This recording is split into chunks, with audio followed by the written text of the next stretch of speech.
Hi guys, এখন আমরা ব্যাংকে গিয়েছিলাম, একটু কাজ ছিল, দুজন মিলে গিয়েছিলাম। ছেলেকে নিয়ে যাইনি, ছেলেকে ঘুম পাড়িতে গিয়েছিলাম। বাড়িতে পৌঁছে ছেলের রিয়াকশনটা দেখবো কিরকম। জানি না ও উঠে পড়েছে না এখনো ঘুমাচ্ছে, যেই দেখি। আমরা ফাইনালি বাড়ির কাছাকাছি রাস্তায় চলে এসেছি, মানে বাড়ির সামনেই চলে এসেছি। এরপর গাড়িটা আমরা পার্কিং করে পর ঘরের দিকে যাব। গাড়ি পার্কিং করা হয়ে গেছে, আমরা নেমে পড়েছি। এবার বাড়ির দিকে যাব, বাড়ি গিয়ে দেখবো আতিকের রিয়াকশন কীরকম। আমাদের বাড়ি থেকে মানে আমাদের মেন রোড থেকে বাড়িটা প্রায় 1 মিনিটের মতো হাঁটতে হয়, এরকম 1 মিনিট নয়, কয়েক সেকেন্ড এরকম হবে। আমরা চলে এসেছি আমাদের গেটের সামনে।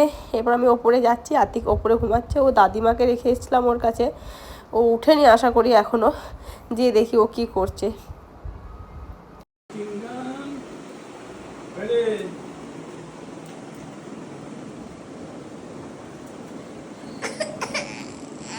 চিংগাম মনক বকুল পপ করল।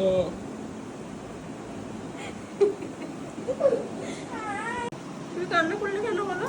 কিসের জন্য কান্না করছিলে? হ্যাঁ, কিসের জন্য কান্না করছিলে? কিসের জন্য কান্না করছিলে বলো? মাকে দেখতে পাওনি বলে? মাকে দেখতে পাচ্ছিল না? হ্যাঁ, মা কোথায় গিয়েছিল? হ্যাঁ, ঠিক আছে, বাই বাই করে দাও, বাই করে দাও। বাই।